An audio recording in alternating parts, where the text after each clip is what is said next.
British আমলে রূপপুর এলাকাটি ছিল জঙ্গলময়। দিনের আলোতেও মানুষের দেখা মিলত না, রাত হলে শিয়াল ডাকত। যোগাযোগ ব্যবস্থার উন্নতিকল্পে 1910 সালে ব্রিটিশ সরকার পদ্মা নদীতে হার্ডিঞ্জ ব্রিজের নির্মাণ কাজ শুরু করে। সেই সময়ই পাবনার ঈশ্বরদীতে নির্মিত হয় দেশের প্রথম রেলওয়ে জংশন স্টেশন, রেলওয়ের কার্যালয়, কোয়ার্টার সহ নানা স্থাপনা।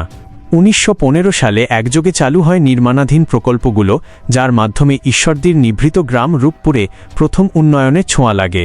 2013 সালে রাশিয়ার সহযোগিতায় রূপপুর পারমাণবিক বিদ্যুৎ প্রকল্পের কাজ শুরুর পর থেকে দ্বিতীয় দফা পরিবর্তনের শুরু রূপপুরের।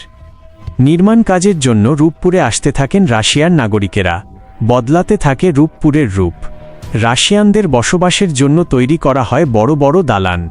একই সঙ্গে গড়ে ওঠে বিপণী বিতান, হোটেল, রেস্তোরাঁ, রিসোর্ট, হাসপাতাল ও বিনোদন কেন্দ্র।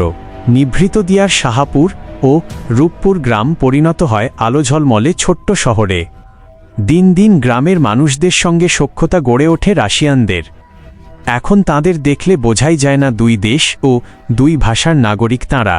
দুই দেশ ও দুই ভাষার মানুষ হলেও কেনাবেচায় সমস্যা হচ্ছে না। বাংলাদেশি ব্যবসায়ীরা যেমন কাজ চালিয়ে নেওয়ার মতো করে বুঝতে পারছেন রুশ ভাষা, তেমনি বাংলা ভাষা বুঝে নিচ্ছেন রাশিয়ার এসব নাগরিক। রূপপুর পারমাণবিক বিদ্যুৎ কেন্দ্র থেকে বিদ্যুৎ উৎপাদন শুরুর প্রস্তুতি নেওয়া হচ্ছে। 16 এপ্রিল বাংলাদেশ পরমাণু শক্তি নিয়ন্ত্রণ কর্তৃপক্ষ রূপপুর পারমাণবিক বিদ্যুৎ কেন্দ্রকে কমিশনিং লাইসেন্স ও উৎপাদন কাজ শুরুর অনুমোদন দিয়েছে। প্রথম ইউনিটের চুল্লিপাত্রে পারমাণবিক জ্বালানি প্রবেশ করানো শুরু হচ্ছে মঙ্গলবার। বাণিজ্যিকভাবে বিদ্যুৎ উৎপাদন শুরুর আগে এটি চূড়ান্ত ধাপ।